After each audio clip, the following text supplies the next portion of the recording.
So this is a quick view of the administrator dashboard. If you hover over the name of the website, you can open it and see the actual site from the dashboard. So I want to right click and open this in a new tab. So this opens my website here, and I can manage the features and the appearance of the website from the dashboard. So the dashboard is essentially the control panel of the site, which helps you to manage it. And this is where you can create new content and manage these contents. You can add more features or functionality to the site. You can change the appearance and the style of the website. So this area is the screen options. These options listed on the right side here can actually be controlled. You can choose which elements you want to allow, which elements that you want to hide. So this welcome screen is the one that is here. So if you uncheck this box, you see that it has disappeared.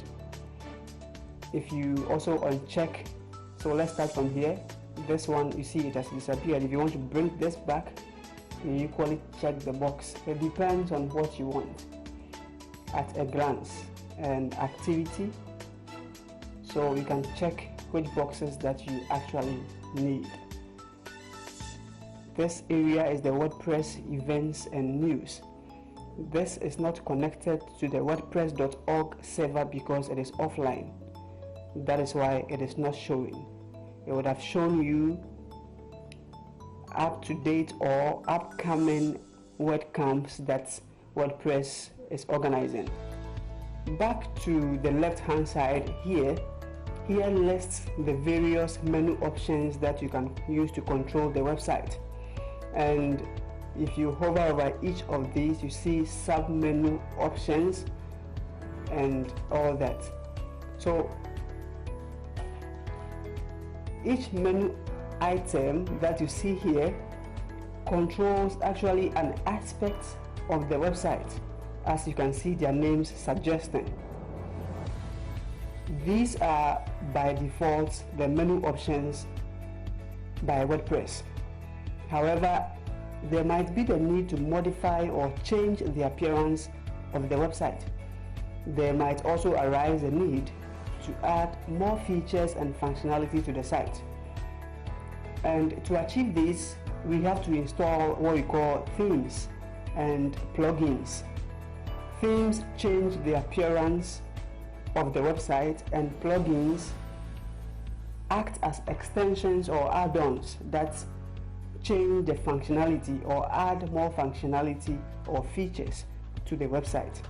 So this implies that the menu items you see here are going to increase because these tools we are going to install will add more options to the default menu options that we have here.